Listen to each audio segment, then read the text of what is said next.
Hello everyone, welcome to our YouTube channel Shiksha Alliance. Today we are going to start our daily current affairs session in which we will cover important news from several newspapers, PIB and various government sources.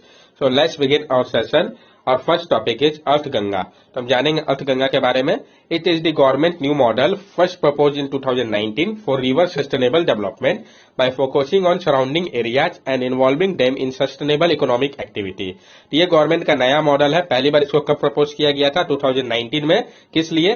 तो river के sustainable development के लिए. इसका focus होगा surrounding area पे और ये involve करेगा सस्टेनेबल इकोनॉमिक एक्टिविटी पे. इसका मकसद क्या होगा अर्थ गंगा का? तो contribute 3% of the GDP from Ganga basin, यानी कंट्रीब्यूट करेगा 3% जीडीपी का गंगा बेसिन के लिए. किसके अंतर्गत आता है ये? तो जल विकास मार्ग प्रोजेक्ट 2 जो है नेशनल वाटरवे 1 का, उसके अंतर्गत आ रहा है ये project Arth Ganga. Next topic है हमारा India need a $10 trillion investment for reaching the net zero emission target by 2020. India को आवश्यकता है $10 ट्रिलियन इन्वेस्टमेंट की ताकि वो नेट जीरो एमिशन का जो उसका टारगेट है 2020 तक अचीव कर सके. तो इसको हम जानेंगे डिटेल्स में. According to the getting India to net zero report, to achieve a net zero emission target by 2070, India need a $10 trillion investment from now. जो getting India to net zero report है उसके अनुसार achieve करने के लिए net zero emission के target को 2070 तक भारत को आवश्यकता होगी $10 ट्रिलियन की इन्वेस्टमेंट की अभी से. अदर फाइंडिंग क्या है? Create a millions job. ये क्रिएट करेगा मिलियंस ऑफ जॉब को. Achieving net zero by 2020 would boost annual GDP by up to 4.7% by 2036 and create as many as 15 million new jobs by 2047. Achieve जो करने की बात कही गई है नेट जीरो को 2020 तक, इसके कारण बूस्ट मिलेगा एनुअल जीडीपी को अप टू 4.7% तक 2036 तक, और ये क्रिएट करेगा अप्रोक्सीमेटली 15 मिलियन न्यू जॉब्स को 2047 तक.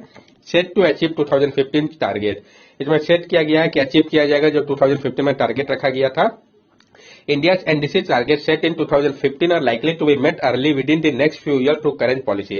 इंडिया का जो एनडीसी टारगेट था जिसको सेट किया गया था 2015 में, ये पूरा कर लिया जाएगा पहले ही नेक्स्ट फ्यू ईयर के अंदर ही करंट पॉलिसी के अनुसार. India could peak in emission as soon as 2030, और इंडिया जो है पिक करेगा एमिशन को 2030 के टाइम पे. Ending new coal by 2023 and transitioning from unabated coal power by 2040 would be particularly impactful for reaching net zero emission closer to mid-century is says. इसने बताया कि एंड करके न्यू कोल को 2023 तक और ट्रांजिशन करके अनएबेटेड कोल पावर को 2040 तक पार्टिकुलरली इंपैक्टफुल किया जा सकेगा पहुंचने में नेट जीरो एमिशन को काफी क्लोजर मिड सेंचुरी तक. Acknowledge historical responsibility. एक्नॉलेज किया जो हमारा हिस्टोरिकल रिस्पॉन्सिबिलिटी है उसको. Historical responsibility for emission does lie with the west and transfer of finance and technology to developing countries crucial in this challenge. जो historical responsibility है emission का ये सबसे ज्यादा आपका वेस्ट के ऊपर है, और ट्रांसफर करना फाइनेंस और टेक्नोलॉजी को डेवलपिंग कंट्रीज की ओर ये काफी एक इंपॉर्टेंट चैलेंज है. इस रिपोर्ट के बारे में हम जान ले. Report release by former Australian prime minister Kevin Rudd, convener of high level policy commissioner और getting Asia to net zero.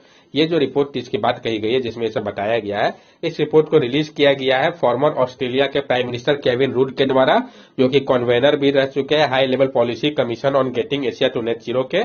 The Getting India to Net Zero report contain new research and modeling and find that policy to initiate the clean energy transition. जो Getting India to Net Zero report है ये contain करता है नए research को, modelling को, और find करता है कि जो पॉलिसी है वो इनिशिएट करेगा क्लीन एनर्जी ट्रांजिशन को. India Panchamrit pledges at COP26. India ने जो पंच अमृत प्लेस लिया COP26 के दौरान, ये भी काफी इंपॉर्टेंट है इस टारगेट को अचीव करने में. तो reach 500 gigawatt of non fossil energy capacity by 2030 कि पहुंचना हम लोग को अचीव करना है 500 गीगावाट का नॉन फॉसिल एनर्जी कैपेसिटी को 2030 तक. 50% of energy requirement from renewable energy by 2030.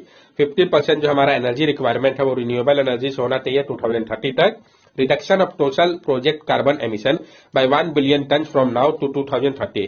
Reduce करना है टोटल प्रोजेक्टेड कार्बन एमिशन को 1 बिलियन टन तक अभी से 2030 के दौरान. Reduction of carbon intensity of the economy by 45% by 2030 over 205 level. Reduce करना है हम लोग को कार्बन इंटेंसिटी को इकोनॉमी के 45% तक 2030 आने तक, ये 2005 लेवल पर होना चाहिए. Achieve the target of net zero emission by 2020, और अचीव करना है हम लोग को जो टारगेट है नेट जीरो एमिशन का 2020 तक. The mantra of life, lifestyle for environment has to be taken forward as a campaign to make it as a mass movement of environment conscious lifestyle. Lifestyle for environment तो है, उसको forward campaign के तौर पर रखना होगा हम लोग को, ताकि इसको मास मूवमेंट बनाया जा सके एनवायरमेंट कॉन्शियस लाइफस्टाइल के तौर पे। नेक्स्ट टॉपिक है हमारा innovative solution against urban heat island heat wave. जो इनोवेटिव सॉल्यूशन है अर्बन हीट आइलैंड और हीट वेव्स के लिए इसके बारे में हम जानेंगे। डायरेक्ट मेंस में फ्रेम किया जा सकता है, तीसरा पॉइंट आप वहां पे लिख सकते हैं। Urban area are constantly feeling period of extreme heat leading to the development of urban heat island area in the city that are even hotter than the surrounding area.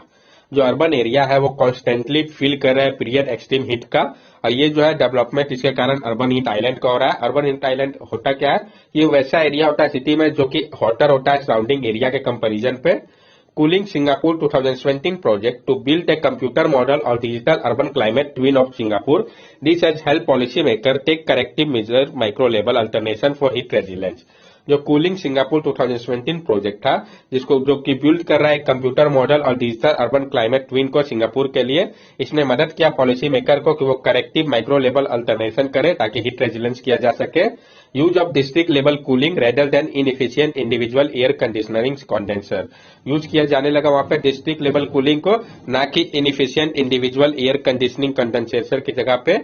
आपका जो सेकंड अल्टरनेटिव जो आप use कर सकते हैं innovative solution को, जैसे कि विंड गार्डन इन मैड्रिड स्पेन। जो विंड गार्डन तैयार किया गया मैड्रिड स्पेन में, it is a spider structure made of mosses and फंस which catches the cool breeze above tree tops and draws them down to cool garden and street, acting like a giant air conditioner. It could lower the surrounding temperature by 4 degree Celsius. ये एक spiral structure है जो कि बना हुआ है mosses और fun से। ये कैच कर लेता है कूल ब्रिज को अबव से, ट्री के टॉप से, और उसको नीचे लेके आता है जो कि कूल करता है गार्डन और स्ट्रीट को। ये काम करता है एक जायंट एयर कंडीशनर के तौर पे। ये लोअर कर देता है सराउंडिंग टेम्परेचर को 4 डिग्री सेल्सियस तक। Cool roof features bright coating to reflect more sunlight and absorb less heat. जो कूल रूफ फीचर्स है जिसमें ब्राइट कोटिंग किया जाता है रूफ टॉप में, ताकि रिफ्लेक्ट किया जा सके ज्यादा से ज्यादा सनलाइट को और वो कम से कम हीट को एब्जॉर्ब करे। Sponge city in China. जो स्पॉन्ज सिटी है चाइना का, it has transform hard surface such as road and pavement into permeable substance that can absorb, seep, purify and store water and does also lower surrounding temperature. इसने transform किया जो hard surface था जैसे कि road pavement को permeable substance में, जो absorb करेगा, सीप करेगा, प्यूरिफाई करेगा, स्टोर करेगा वाटर को। इससे क्या हुआ, लोअर सराउंडिंग का टेम्परेचर जो वो कम हुआ। नेक्स्ट टॉपिक है हमारा जेंडर पैरिटी एक्सेलरेटर। तो हम जानेंगे जेंडर पैरिटी एक्सेलरेटर के बारे में। As per the global gender gap report 2022, at the current rate of change it could take 151 years to close the global economic gender gap. जो अभी का present global gender gap report है 2022 का, इसके अनुसार करंट रेट ऑफ चेंज पे 151 year लग जाएगा ग्लोबल इकोनॉमिक जेंडर गैप को कम होने में, खत्म होने पे। The gender economic pay gap is the average difference between the remuneration for men and women who are working. जो जेंडर इकोनॉमिक पे गैप है वो एवरेज डिफरेंस होता है रिम्यूनरेशन पे मैन और वुमेन जब काम करते हैं। वर्किंग की बात हम अगर कहें तो Gender Parity Acceleration of World Economic Forum enables country to exchange insight and experience as well as give 3-year timeline of CEO and government minister to close the economic gender gap in their respective country. जो Gender Parity Accelerator है world economic forum का, ये enable करता है country को exchange करे अपने insight और एक्सपीरियंस को, और वो उनको 3 साल का टाइमलाइन देता है सीईओ को, गवर्नमेंट के मिनिस्टर को, कि वो कम करे जो इकोनॉमिक जेंडर गैप है रेस्पेक्टिव कंट्रीज पे। रिजल्ट की अगर हम बात करें तो ये जो एक्सेलेरेटर है इसने मदद किया इनहेंस करने में क्वालिटी ऑफ वर्क को। 7% सैलरी इंप्लॉयड का चिली पे, प्राइवेट सेक्टर पे, मोर देन 1.3 लाख वुमेन वहां पे काम कर रही है। नेक्स्ट टॉपिक है हमारा centre identified 75 tribal district for focus TV intervention. Centre ने आइडेंटिफाई किया है 75 ट्राइबल डिस्ट्रिक्ट को ताकि वो फोकस कर सके टीवी इंटरवेंशन के लिए। तो हम जानेंगे इसके बारे में। Ministry of tribal affair and central TV division of the ministry of health and family welfare have zeroed in on 25 tribal districts where focused intervention will be run over the next few months to make them TV free. जो ministry of tribal affair है और जो central TV division है ministry of health and family welfare का, इसने जीरोड किया है 75 tribal district को, जहां पे फोकस किया जाएगा इंटरवेंशन के ऊपर, जो कि रन करेगा नेक्स्ट फ्यू मंथ तक ताकि टीवी फ्री बनाया जा सके वहां को। की हाईलाइट इसका क्या है, improve the delivery of TV service, यानी इंप्रूव करना है जो डिलीवरी है टीवी सर्विसेज का, यानी जो फैसिलिटी दिया जाता है टीवी पेशेंट को, by enhancing testing and diagnostic infrastructure and leveraging program implementation plan and other sources of funding to address implementation gap and provide customize solution. यह एनहेंस करेगा टेस्टिंग को, डायग्नोस्टिक इंफ्रास्ट्रक्चर को, leverage करेगा program implementation plan को और other source को funding के लिए, जो एड्रेस करने में मदद करेगा इंप्लीमेंटेशन गैप को और प्रोवाइड करेगा कस्टमाइज सॉल्यूशन को। आश्वासन कैंपेन, जो आश्वासन कैंपेन है, the campaign to detect TB cases across 124 tribal district under which door to door screening was done in over 68,000 village. ये जो कैंपेन है ये डिटेक्ट करेगा टीवी के केसेस को 124 ट्राइबल डिस्ट्रिक्ट पे, जिसके अंतर्गत डोर टू डोर स्क्रीनिंग किया जाएगा ओवर 68,000 विलेजेस का। Official data show that 3,82,811 people were identified for presumptive TB after a verbal screening over 0.3 crore people in this village। जो ऑफिशियल डाटा है ये बताता है कि 3,82,811 पीपल को आइडेंटिफाई किया गया है प्रिजम्पटिव टीवी के तौर पे आफ्टर वल्बर स्क्रीनिंग के बाद ओवर 3 करोड़ पीपल पे जो है इस विलेज के उसमें से। ये जो आश्वासन कैंपेन है ये किया जा रहा है tribal affairs and health ministry के द्वारा। इसको सपोर्ट किया जा रहा है USAID, United state agency for international development के द्वारा, टेक्निकल पार्टनर, और पिरामल स्वास्थ्य जो है वो इम्प्लीमेंटिंग पार्टनर है। तो किसके द्वारा किया जा रहा है ये कैंपेन, किसके लिए है आश्वासन कैंपेन, ये सब इंपॉर्टेंट हो जाता है। टीवी के लिए है, tribal affair and health ministry कर रहा है, सपोर्ट कौन कर रहा है, यूएसएआईडी। एंड टीवी स्ट्रेटेजी जो है तो इंडिया ने कमिट किया है कि वो एलिमिनेट करेगा ट्यूबरक्लोसिस को कंट्री से 2025 तक। 5 ईयर अहेड इंडिया का टारगेट है। ग्लोबल टारगेट जो है वर्ल्ड हेल्थ ऑर्गेनाइजेशन का एलिमिनेट करने का टीवी को वो 2030 का है, भारत में टारगेट रखा है 2025 का। नेक्स्ट टॉपिक है हमारा नेशनल कैंसर ग्रिड। तो हम जानेंगे नेशनल कैंसर ग्रिड के बारे में, पीआईबी का न्यूज काफी इंपॉर्टेंट हो जाता है। The National Cancer Grid had established the Koyata Center for Digital Oncology to promote the use of digital technology and tools to improve cancer care across India। जो national cancer grid है जिसको कि establish किया गया है Quetta centre for digital oncology के लिए, ये प्रमोट कर रहा है यूज को डिजिटल टेक्नोलॉजी और टूल्स का, ताकि इंप्रूव किया जा सके कैंसर केयर को पूरे भारत के लिए। न्यू टेक्नोलॉजी जिसको कि अडॉप्ट किया जा रहा है, telemedicine and remote patient monitoring will help make care more accessible specially in semi urban and rural area. जो टेलीमेडिसिन और रिमोट पेशेंट मॉनिटरिंग है ये केयर को और ज्यादा एक्सेसिबल बना रहा है स्पेशली सेमी अर्बन और रूरल एरियाज के लिए। AI assisted clinical decision support tool will help improve doctor ability to provide better care। जो artificial intelligence assisted clinical decision support tool है ये मदद कर रहा है इंप्रूव करने में डॉक्टर के एबिलिटी को प्रोवाइड करने में बेटर केयर को। मोबाइल पेशेंट एंगेजमेंट ऐप जो है ये मदद कर रहा है पेशेंट को मेडिकेशन मैनेजमेंट में और बेटर कंपाइलेंस में केयर गाइडलाइंस को। Use of health care data analytics across hospital will enable tracking and benchmarking of clinical outcomes and the effectiveness of different treatment and care pathway. जो use किया जा रहा है health care data analytics को अलग अलग hospital पे, ये इनेबल कर रहा है ट्रैक करने को और बेंचमार्किंग को क्लिनिकल आउटकम्स का और इसके इफेक्टिवनेस को अलग अलग ट्रीटमेंट और केयर पाथवे के लिए। नेशनल कैंसर ग्रिड के बारे में भी हम जान लें। National cancer grid is an initiative of department of atomic energy and Tata Memorial Center to create a network of cancer center, research institute, patient group and charitable institution across India for uniformity in standard training and facility। तो जो national cancer grid है ये आपका एक initiative है किसका, department of atomic energy और Tata memorial centre का, ताकि क्रिएट किया जा सके एक नेटवर्क कैंसर सेंटर का, research institute, patient group, charitable institution को पूरे भारत में एक यूनिफॉर्मिटी लाया जाए स्टैंडर्ड ट्रेनिंग और फैसिलिटी का। कोयटा फाउंडेशन के बारे में भी हम जान लें। Koita foundation is a not for profit organization that has 2 focus area, NGO transformation and digital health. Koita foundation जो है ये एक नॉट फॉर प्रॉफिट ऑर्गेनाइजेशन है, इसका 2 फोकस एरिया है, एक आपका एनजीओ ट्रांसफॉर्मेशन है, दूसरा डिजिटल हेल्थ है। नेक्स्ट टॉपिक है हमारा Moderna sewing Pfizer over Covid vaccine technology. Moderna ने स्यू किया है फाइजर को कोविड वैक्सीन टेक्नोलॉजी के लेके, तो हम जानेंगे इसके बारे में।